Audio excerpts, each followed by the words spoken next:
Hello students, welcome to BSc knowledge hub. तो भाई कैसे हो सब? हाँ, कल का लेक्चर तो सभी ने देखा होगा, तो आगे चले, टाइम वेस्ट ना करते हुए आगे चले भाई। अरे तैयार हो सबके सब? हाँ, गर्मी लग रही है? अच्छा, घर में बैठे हो तब भी गर्मी लग रही है? देखो पढ़ना तो होगा ना, स्टार्ट तो कर देना चाहिए अब, है ना? तो चलो स्टार्ट करते हैं। तो कल कहाँ छोड़ा था भाई हमने, बताइएगा, देखिएगा। कल हमने क्या पढ़ लिया था? हमने प्रकाश की प्रकृति का सिद्धांत पढ़ लिए थे। 5 सिद्धांत हमने पढ़ा। न्यूटन का सिद्धांत हमने पढ़ा, प्लांक का हमने पढ़ा, मैक्सवेल हमने पढ़ा, ठीक है। हाइगेन का तरंग सिद्धांत हमने पढ़ा, और क्या पढ़ा बताओ? फ्रेनेल का सिद्धांत हमने पढ़ा, ठीक है। हाइगेन का जो सिद्धांत था वो फ्रेनेल पर आते ही, फ्रेनेल भाई साहब के आते ही उन्होंने क्या कर दिया? उसको इनवैलिड बता दिया, असफल बता दिया। यही बात थी ना, यही बात थी। लेकिन दूसरी बात क्या आती है? फिर वापस से हाइगेन साहब आए, उन्होंने दिया हाइगेन का द्वितीय तरंगाग्र का सिद्धांत, जो हमने कल लास्ट बात यहाँ पर अपनी छोड़ी थी, यही छोड़ी थी ना। अब देखो भाई, क्या बताया था? हाइगेन का तरंग सिद्धांत क्या था पहले वो बताते हैं। हाइगेन ने क्या बताया था कि प्रकाश को एक स्थान से दूसरे स्थान तक जाने के लिए किसकी आवश्यकता होती है? किसी मीडियम की आवश्यकता होती है, किसी माध्यम की आवश्यकता होती है। तो उन्होंने वहां माध्यम कौन सा लिया? ईथर माध्यम लिया था ना। लेकिन अभी भी वो यही बता रहे हैं कि भी प्रकाश को एक स्थान से दूसरे स्थान तक जाने के लिए माध्यम की आवश्यकता होती है, लेकिन वहां ईथर का स्पेशल वो नहीं किया गया, ठीक है। एक बात तो ये, दूसरी बात क्या बताई भाई हाइगेन साहब ने? बेटा दूसरी बात ये बताई कि हाइगेन के अनुसार जो तरंगाग्र है, अब भाई तरंगाग्र क्या होता है? तरंगाग्र बताया था ना, तो तरंगाग्र क्या होता है बताओ भाई, क्या होता है तरंगाग्र? मैंने बताया था एक काल्पनिक पृष्ठ होता है या काल्पनिक सतह होती है, जहां से प्रकाश क्या होता है? प्रकाश स्रोत से उत्सर्जित होता है हमारे पास में। अब हाइगेन साहब ने क्या बताया भाई? हाइगेन ने बताया कि हमारे पास में जो तरंगाग्र है 3 प्रकार के होते हैं हाइगेन के अनुसार। तो यहां लिख लीजिएगा, हाइगेन के अनुसार तरंगाग्र 3 प्रकार के होते हैं।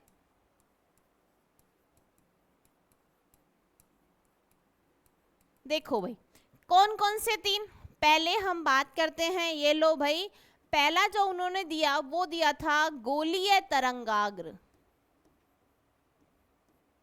दूसरा उन्होंने दिया बेलनाकार तरंगाग्र, और तीसरा भाई साहब ने दिया भाई हाइगेन ने समतल तरंगाग्र। समझ में आ रहा है कौन कौन से दिए उन्होंने? बिल्कुल समझ में आया। देखो तो भाई, ये उन्होंने बताया। अब गोलीय तरंगाग्र क्या होता है बताओ भाई?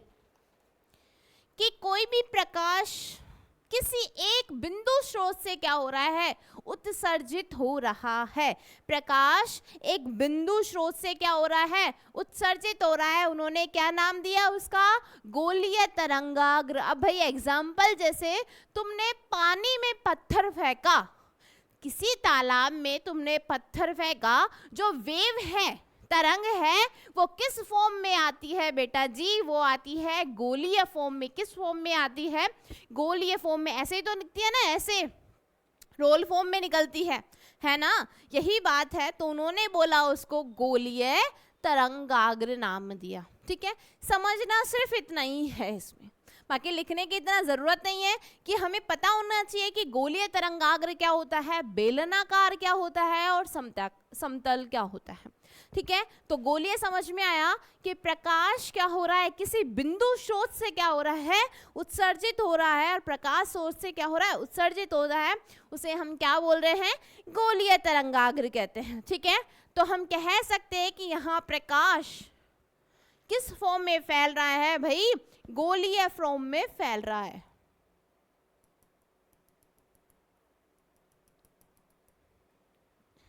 ठीक है।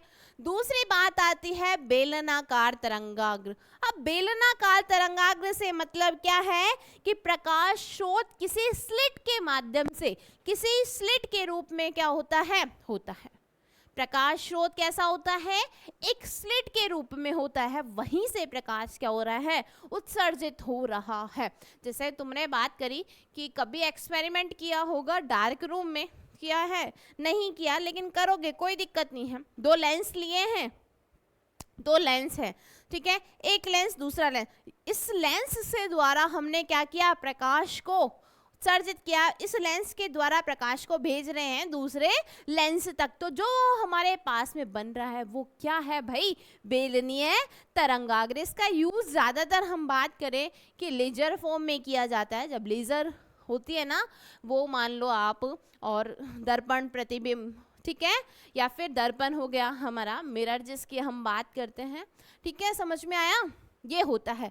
बात करते हैं समतल तरंगाग्र क्या होता है मैडम। अब समतल तरंगाग्र से मतलब है कि कोई प्रकाश स्रोत किसी अनंत दूरी से आ रहा है। माना कि कोई प्रकाश, ठीक है, कहाँ हो रहा है, किसी अनंत दूरी से, किसी स्रोत से क्या हो रहा है, उत्सर्जित हो रहा है। जब वो उत्सर्जित हो रहा है तो हमारे पास में क्या फॉर्म में आता है, एक समतल के रूप में हमें दिखाई देता है। उसे हम क्या बोलते हैं भाई, समतल तरंगाग्र कहते हैं। समझ में आया। यहां से प्रकाश कहाँ आ रहा है, किसी अनंत दूरी से, ठीक है, उसे हम क्या बोलते हैं भाई, समतल तरंगाग्र कहते हैं। ये तो थी आपके समझने की बातें। अब बात आती है, देखो दो शब्द आते हैं यहाँ, कला संबद्ध स्रोत आता है और एक कला असंबद्ध स्रोत आता है। अब मैडम क्यों, ये क्यों बता रहे हो आप मेरे को, क्योंकि जब जैसे ही हम व्यतिकरण की परिभाषा पढ़ेंगे इंटरफेरेंस की, तो वहां एक शब्द आएगा कला संबद्ध स्रोत। अब भाई कला संबंध पता होना चाहिए, तभी तो हम पढ़ पाएंगे ना, इंटरफेरेंस कैसे हुआ, क्या हुआ उसमें, है ना।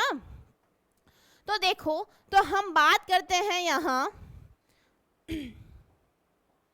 क्या लिया है भाई आपने लिया है पहला पॉइंट, हम बात कर रहे हैं यहाँ कला संबद्ध स्रोत। स्रोत क्या होता है, बताइएगा भाई, क्या होता है कला संबद्ध स्रोत। सीधी शब्दों में बात करूं, यदि किसी प्रकाश स्रोत से उत्सर्जित तरंगों के मध्य क्या हो रहा है, कोई प्रकाश किसी स्रोत से क्या हो रहा है, उत्सर्जित हो रहा है, तो उनके जो उत्सर्जित हो रहा है ना प्रकाश, तो उन तरंगों के मध्य जो कालांतर है, कालांतर का मतलब क्या होता है बेटा इंग्लिश में, फेज डिफरेंस। क्या होता है, फेज डिफरेंस, मतलब तरंगों के मध्य कालांतर का मान हमेशा क्या होना चाहिए, निश्चित होना चाहिए। जैसे पाई हुआ देन पाई, और 2 पाई हुआ तो 2 पाई। समझ में आ रहा है। लेकिन कला असंबद्ध स्रोत क्या होता है, क्या होता है कि जब किसी स्रोत से प्रकाश उत्सर्जित होता है तो तरंगों के मध्य कालांतर का मान निश्चित नहीं रहता, उसे हम क्या बोलते हैं भाई, कला असंबद्ध स्रोत कहते हैं। जैसे कि हमारे पास स्लिट एक से निकला पाई, दूसरे से 2 पाई, लेकिन S2 से हमारे पास में क्या निकल रहा है भाई, एक से पाई निकल रहा है, एक से 3 पाई फेज में निकल रहा है, ठीक है। तो दोनों में फेज डिफरेंस क्या हो गया, हमारे पास में अलग अलग हो गया। समझ में आ रहा है। एक 2 पाई और पाई, कितना फेज डिफरेंस आया पाई का, एक 3 पाई और पाई के बीच में कितना आया भाई, कितना आया है, 2 पाई का फेज डिफरेंस आया है। तो फेज डिफरेंस क्या हो गया, वहां अलग अलग हो गया। इसे हम क्या बोलते हैं, कला असंबद्ध स्रोत कहते हैं। इतना समझ में आया। तो लिखिएगा, लिखिएगा यदि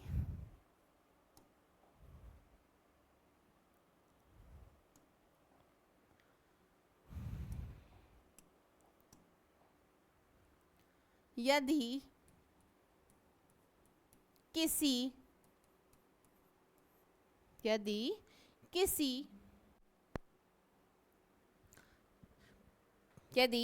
किसी प्रकाश स्रोत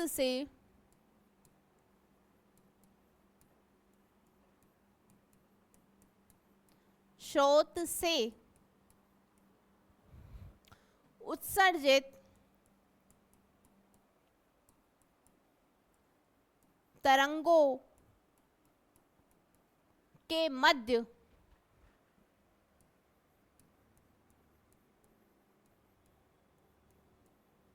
कालांतर का मान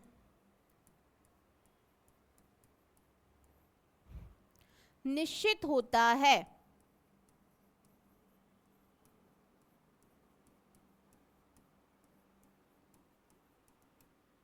तो उसे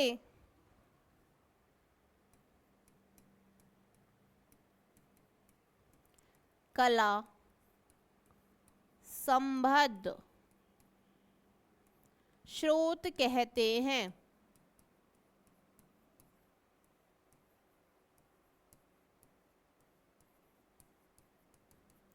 समझ में आ रहा है? किसे कहते हैं कला संबद्ध स्रोत? जैसे मैं बात करूं, एक मेरे पास में यहां है भाई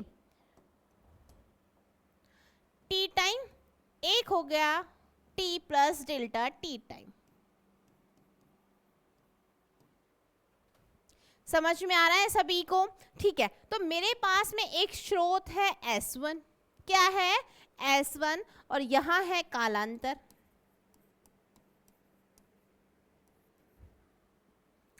ठीक है, समझ में आ रहा है? ओके भाई, समझ में। S1 से टी टाइम में कितना हुआ? S1 टी टाइम में कितना हुआ है मेरे पास में? माना पाई फेज आया है, ठीक है, लेकिन t plus delta T time में कितना है? 2 पाई। तो यहाँ हमारे पास में कालांतर हो गया भाई 0। समझ में आया कैसे आया? यहाँ पाई और यहाँ भी पाई। पाई टी टाइम में पाई तो था, और डेल्टा टी टाइम में भी कितना फेज आया है भाई? पाई का ही फेज आया है। तो पाई प्लस पाई क्या हो गया? 2 पाई हो गया। इतना समझ में आया? ठीक है, दूसरी बात S2 से भी सेम हो रहा है। स्रोत S2 से भी यहाँ भी पाई और यहाँ भी कितना हो रहा है भाई? 2 पाई। तो इन दोनों के मध्य जो कालांतर आया वो कितना आया है? 0 आया है। अब समझ में आया? S1 स्रोत से पाई टी टाइम में और S2 से भी पाई, दोनों के बीच कालांतर 0, और यहाँ t प्लस डेल्टा टी, यहाँ भी 2 पाई और यहाँ भी 2 पाई, देन कालांतर 0। ठीक है भाई, दूसरी बात करते हैं हम कला असंबद्ध स्रोत।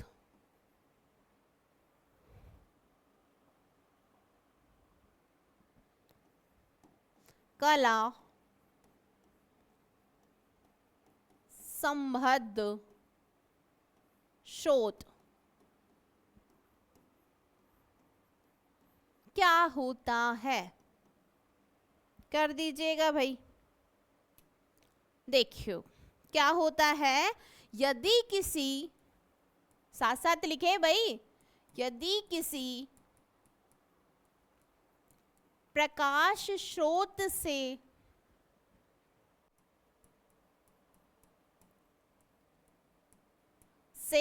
उत्सर्जित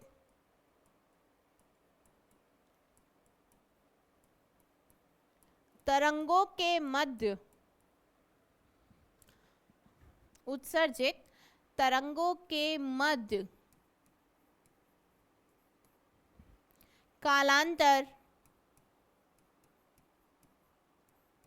समय के साथ, कालांतर समय के सापेक्ष क्या रहता है? निश्चित ना रहता है, या फिर समय के सापेक्ष अनिश्चित रहता है।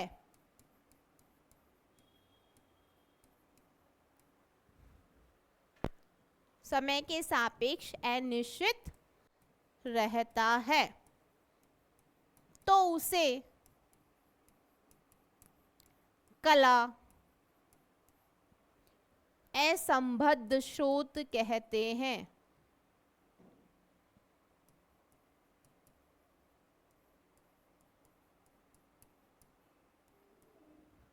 ठीक है भाई, समझ में आ रहा है?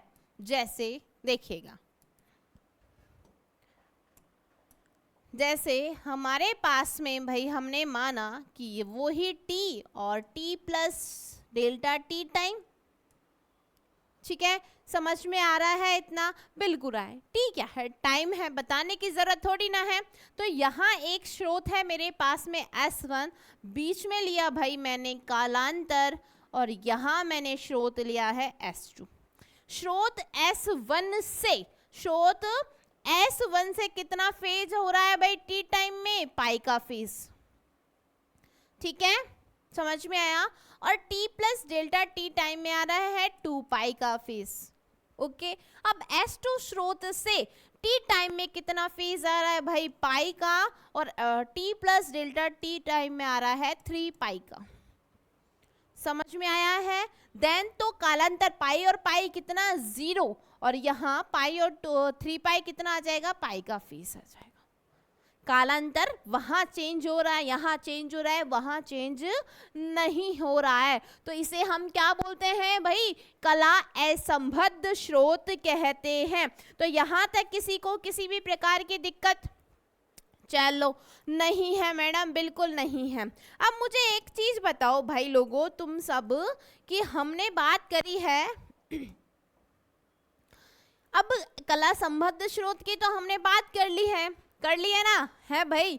क्या किसने बताया? बताया तो सही, तरंगाग्र के फॉर्म में है। तो बात कर रहे हैं हम किसकी? कला संबद्ध स्रोत की। अब मुझे एक चीज बताओ तुम सब, कि कला संबद्ध स्रोत को प्राप्त भी तो करेंगे ना, कौन सा स्रोत है, तो उनको प्राप्त करने की हम 2 विधियां पढ़ते हैं।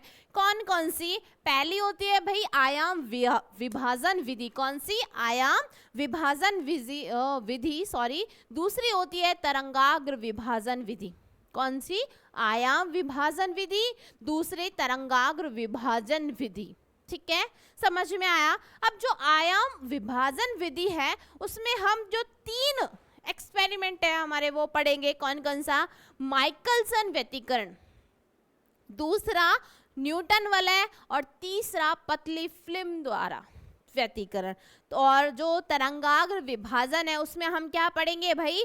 यंग का द्विस्लिट प्रयोग पढ़ेंगे, और फ्रेनेल द्वारा द्विप्रिज्म, फ्रेनेल का द्विप्रिज्म। ये हम क्या पढ़ेंगे? इन दोनों विधियों में हम क्या करेंगे भाई? डिस्कशन करेंगे। अब धीरे धीरे हमारी जो यूनिट है वो स्टार्ट हो रही है, ध्यान रखना। तो लिखिएगा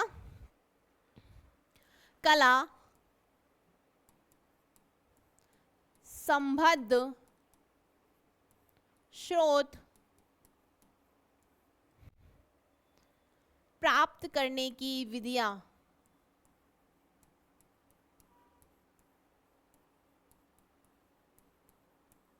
आप भाई आ जाओ, कौन कौन सी विधि है? देखो भाई, पहली जो इसमें विधि आएगी, कौन सी आएगी? आयाम विभाजन विधि। आयाम विभाजन विधि, ठीक है भाई। और दूसरी कौन सी आएगी हमारे पास में? तरंगाग्र विभाजन विधि।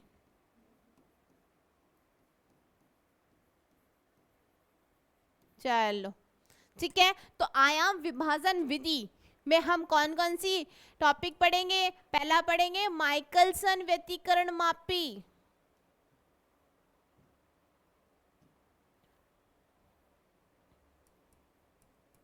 माइकल, फिर गलत लिख दिया है, चलो कोई बात नहीं।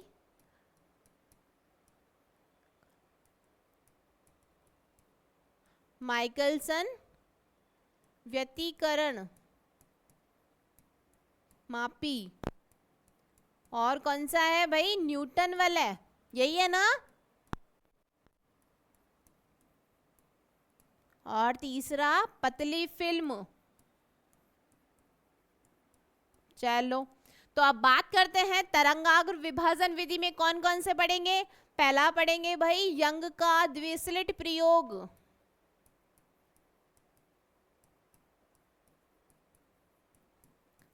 दूसरा कौन सा पढ़ेंगे? है भाई फ्रेनेल द्विप्रिज्म, यही पढ़ेंगे ना? कौन सा पढ़ेंगे? फ्रेनेल का द्विप्रिज्म वाला। बिल्कुल सही बोले, बिल्कुल सही बोले, इसमें कोई दो राय की बात नहीं है, नहीं है भाई लाडे सरो। चलो चलो कौन सा है? फ्रेनल का द्विप्रिज्म। चलो आ जाओ भाई। चलो ये समझ आ गया, बिल्कुल समझ में आ गया। इसी के बाद में एक हम देखो ये चीज तो हम बाद में डिस्कस करेंगे, जैसे जैसे टॉपिक आएंगे वैसे वैसे। लेकिन तुम एक क्या बोलते हो 12th में 12वीं सब करके आए हैं? चलो करके आए हो या नहीं करके आए बताओ भाई? 12th करके आए हो सब? तुमने सुपरपोजिशन प्रिंसिपल किस किसने पढ़ा है? अध्यारोपण का सिद्धांत किस किसने पढ़ा है? मुझे फटाफट से बताओ किस किसने पढ़ा है अध्यारोपण का सिद्धांत? फटाफट से बताओ भाई। है क्या होता है अध्यारोपण का सिद्धांत? बताओ जल्दी बताओ क्या होता है अध्यारोपण का सिद्धांत? कौन कौन पढ़ के आया है? सब पढ़ के आए हैं अभिषेक? सभी पढ़ के आए हो? चलो अच्छी बात है। तो मैं बता देती हूँ सुपरपोजिशन प्रिंसिपल अध्यारोपण का सिद्धांत क्या होता है। जब दो समान आयाम एम्पलीट्यूड मैंने बताया था ना, जब दो समान आयाम और समान आवृत्ति की तरंगे क्या होती है? संचरित होती है, या फिर ऐसे बोल सकते हो तरंगे संचरित होती हुई किसी एक बिंदु पर कि या फिर किसी बिंदु पर अध्यारोपित होती है। जब दो समान आयाम और समान आवृत्ति की तरंगे किसी बिंदु पर अध्यारोपित होती हैं तो उस बिंदु पर परिणामी तरंग का विक्षोभ, समझ में आ रहा है? उस बिंदु पर परिणामी तरंग का विक्षोभ सभी तरंगों के विक्षोभ के योग के क्या रहता है? बराबर रहता है। इसे क्या बोलते हैं भाई? क्या बोलते हैं? क्या बोलते हैं? अध्यारोपण का सिद्धांत बोलते हैं। और यहीं से क्या निकल के आती है हमारे पास में? वेव की इक्वेशन, तरंग की समीकरण निकल के आती है। और वो क्या निकल के आती है? y बराबर ए साइन ओमेगा टी माइनस के एक्स। ओमेगा क्या है? आवृत्ति है। t क्या है? टाइम है। k क्या है? संचरण नियतांक है। और a क्या है हमारे पास में भाई लोगों? एम्पलीट्यूड आयाम है उसका। समझ में आ रही है? तो लिखें, चलो भाई लिखिएगा अध्यारोपण का सिद्धांत। आइएगा तो एक टॉपिक डालते हैं अध्यारोपण का सिद्धांत।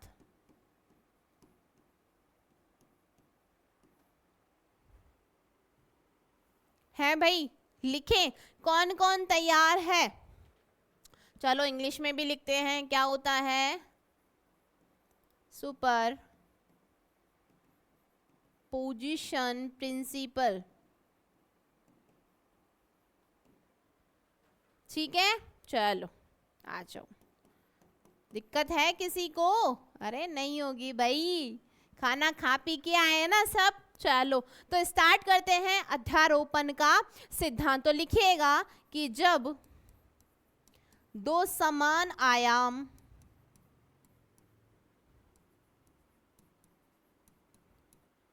व जब दो समान आयाम व समान आवृत्ति की तरंगे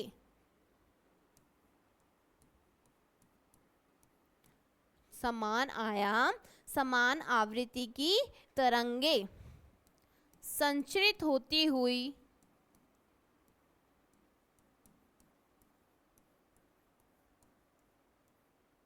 या फिर संचरित होती हुई किसी बिंदु पर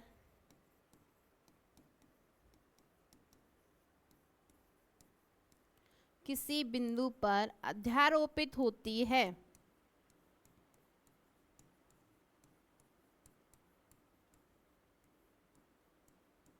किसी बिंदु पर अध्यारोपित होती है तो उस बिंदु पर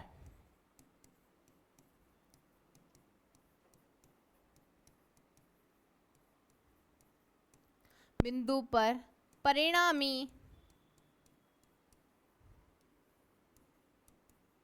तरंग, उस बिंदु पर परिणामी तरंग का विक्षोभ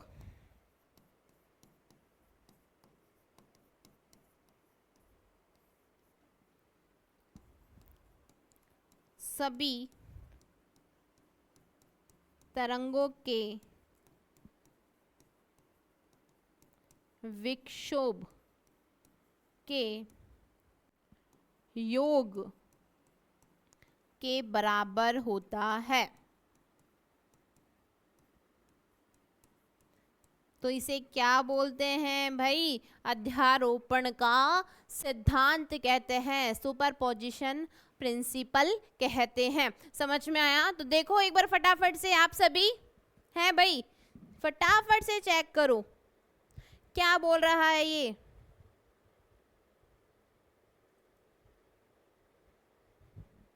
ठीक है, तो कुछ बोल रहा होगा ना ये, बिल्कुल बोल रहा है। दूसरी बात आप क्या करो बताइएगा, ये चीज आपने कर ली है ना भाई। देखो तो आप बात करते हैं वेव इक्वेशन, तरंग समीकरण की आप बात करते हो, करनी पड़ेगी। चलो तरंग समीकरण तो मैंने अभी बताया क्या होती है प्रतीक, क्या होती है भाई तरंग समीकरण? बताना जल्दी।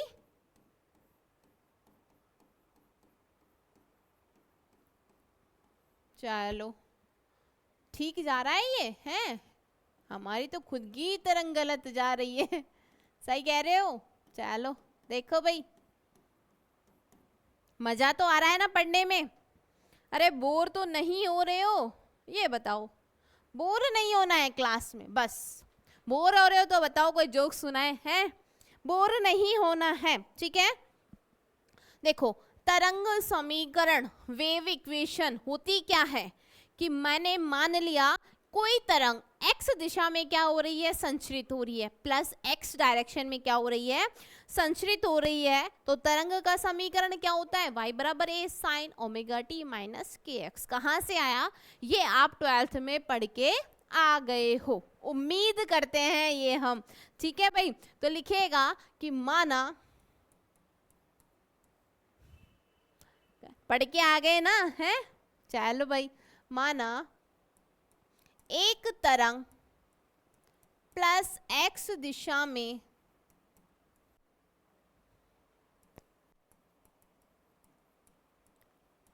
संचरित हो रही है,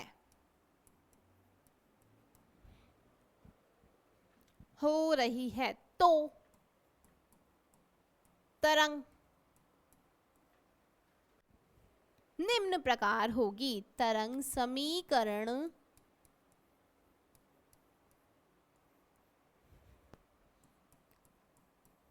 निम्न प्रकार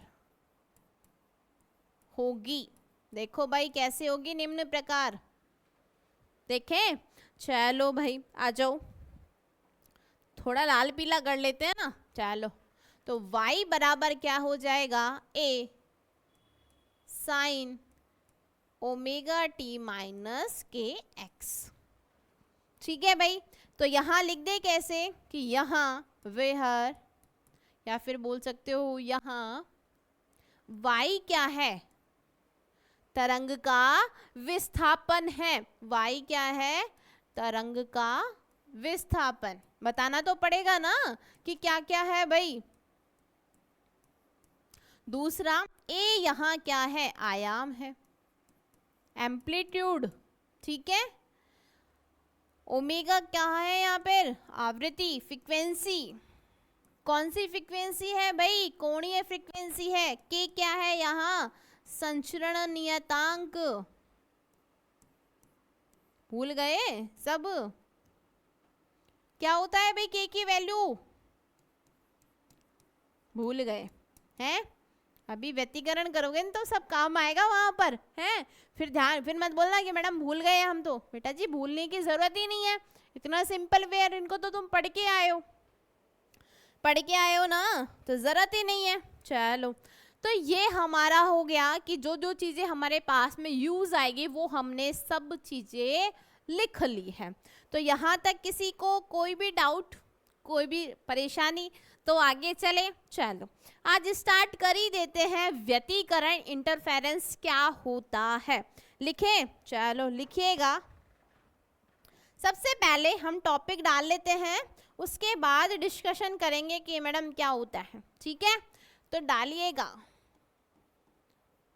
व्यतिकरण।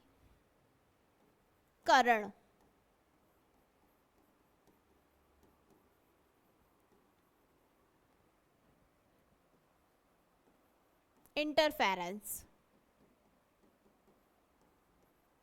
चलो पहले इसका कुछ पढ़ लें, क्या होता है इंटरफेरेंस, व्यतिकरण क्या होता है। समझ में आया कि जब दो या, वहां बात हो रही थी दो की, यहां बात हो रही है अध्यारोपित दो तरंगों की बात हो रही थी। व्यतिकरण क्या होता है, जब दो या दो से अधिक तरंगे क्या होती है, जब दो या दो से अधिक तरंगे जिनका आयाम भी समान हो और आवृत्ति भी समान हो, क्या होती है, एक ही डायरेक्शन में, एक ही दिशा में संचरित होती हुई क्या हो रही है, अध्यारोपित हो रही है। क्या हो रही है भाई, अध्यारोपित हो रही है। और इसी घटना को क्या कहा जाता है, इंटरफेरेंस, व्यतिकरण कहा जाता है। देखो दोनों में अंतर क्या है, वहां हमने सुपरपोजिशन प्रिंसिपल पढ़ा, यहाँ व्यतिकरण इंटरफेरेंस होता है क्या है हमारे पास में, वहां दो तरंगों की बात हो रही थी। ठीक है, समान आवृत्ति समान आयाम की तरंगे संचरित होती हुई क्या होती है, अध्यारोपित होती है। ठीक है, समझ में आया। यहाँ बात हो रही है जब दो या दो से अधिक तरंगे, दो या दो से अधिक तरंगे समान आयाम और समान आवृत्ति की एक ही दिशा में संचरित होती हुई अध्यारोपित होती है, तो इस घटना को क्या कहते हैं भाई, व्यतिकरण कहते हैं। समझ में आया। और व्यतिकरण की इस घटना में कुछ बिंदुओं पर तीव्रता, ध्यान रखना फ्रीक्वेंसी एम्पलीट्यूड की बात नहीं कर रही, यहाँ इंटेंसिटी की बात हो रही है, तीव्रता की बात हो रही है। तो कुछ बिंदुओं पर तीव्रता अधिकतम और कुछ बिंदुओं पर तीव्रता न्यूनतम प्राप्त होती है। इसके लिए यह आवश्यक है कि, क्यों आवश्यक है अधिकतम और कम के लिए, कि हमें जो प्रकाश स्रोत है वो कैसा लेना चाहिए भाई, कला संबद्ध स्रोत लेना चाहिए। समझ में आया। कहाँ से उत्सर्जित करना चाहिए, प्रकाश कला संबद्ध स्रोत से उत्सर्जित करना चाहिए। तो लिखो भाई, आ जाओ, चलो लिखें। तो लिखिएगा कि जब दो या दो से अधिक,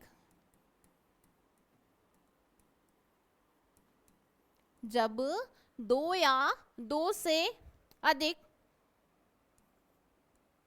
तरंगे, या फिर ऐसे लिखो, जब दो या दो से अधिक समान आयाम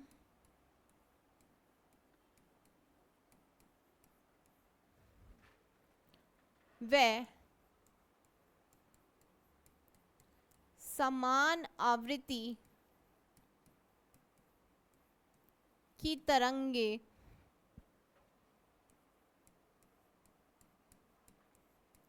एक ही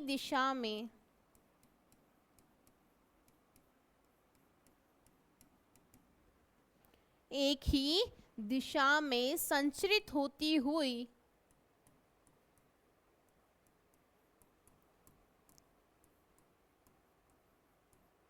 अध्यारोपित होती है।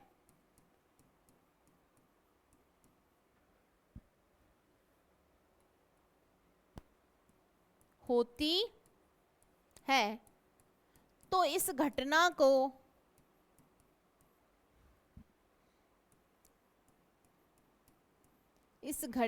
को व्यतिकरण की घटना कहा जाता है। समझ में आ रहा है। तो इस घटना को क्या कहते हैं, व्यतिकरण कहते हैं।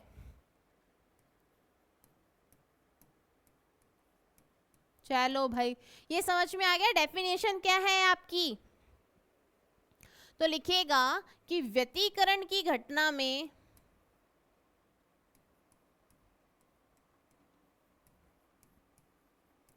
घटना में कुछ बिंदुओं पर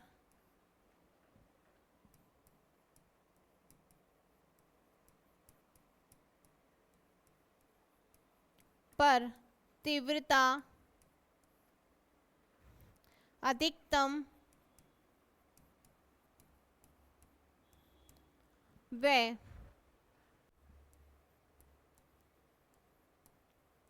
कुछ बिंदुओं पर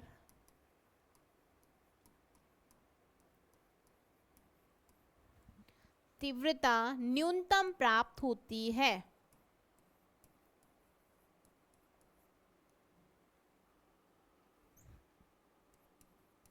न्यूनतम प्राप्त होती है। समझ में आ रहा है भाई सभी को? है भाई? ठीक है। और ये कब होगी? इसके लिए आवश्यक है कि जो प्रकाश है वो कला संबद्ध होना चाहिए। समझ में आया? तो लिखिएगा, न्यूनतम प्राप्त होती है और इसके लिए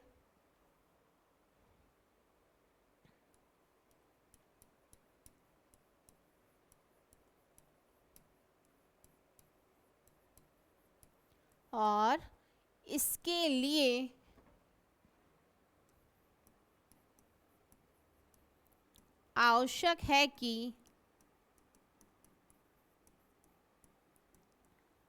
प्रकाश, ठीक है, प्रकाश कला संबद्ध स्रोत होना चाहिए। प्रकाश कला संबद्ध स्रोत से उत्सर्जित होता है या फिर उत्सर्जित हमारे पास में हो। ठीक है भाई? तो ये घटना थी हमारे पास में व्यतिकरण की। व्यतिकरण की कुछ आवश्यक शर्तें भी हैं। वो है कि व्यतिकरण के लिए एक तो फ्रीक्वेंसी हमारे पास में समान होनी चाहिए, दूसरा तरंग एक ही दिशा में होना चाहिए, वो हमने लिख दिया है, तीसरा आयाम लगभग समान होना चाहिए, चौथा प्रकाश स्रोत कैसा होना चाहिए? कला संबद्ध होना चाहिए। ठीक है। यदि प्रकाश ध्रुवित हो तो उसके ध्रुवण तल भी क्या होने चाहिए? समान होने चाहिए। तो ये कुछ चीजें हैं जो हमने इसमें लिखी हुई भी है और आप लिख भी सकते हो। ठीक है भाई? लिखें हैं भाई? चलो लिख लो। यहां लिख देते हैं व्यतिकरण की आवश्यक शर्तें। चलो लिख देते हैं, क्या ही फर्क पड़ना है? हैं? लिखो। पहली शर्त कौन सी है? पहली कौन सी है? कि तरंग का आयाम व आवृत्ति समान होनी चाहिए। ठीक है। दूसरा, तरंग एक ही दिशा में संचरित होनी चाहिए। ठीक है या नहीं है भाई? हैं?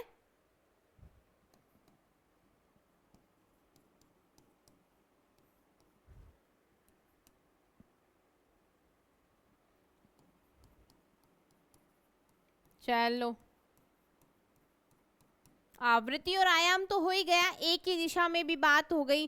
तीसरा क्या है? प्रकाश स्रोत कला संबद्ध स्रोत होना चाहिए।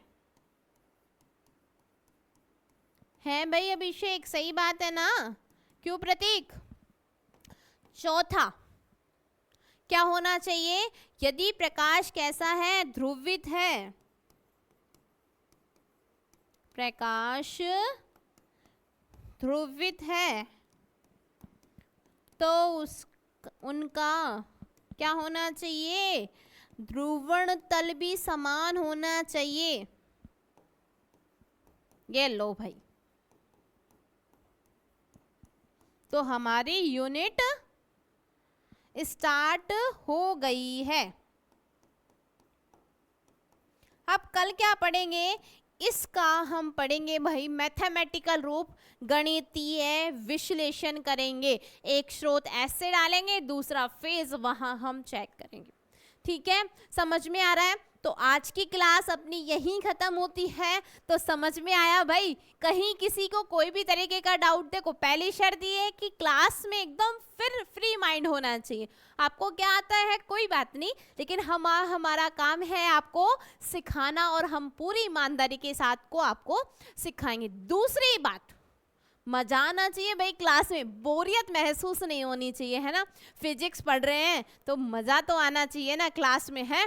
जब आप हमसे पढ़ के ही फिजिक्स का मजा नहीं ले रहे हो तो फिर क्या मतलब है फिजिक्स पढ़ाने का, है ना भाई।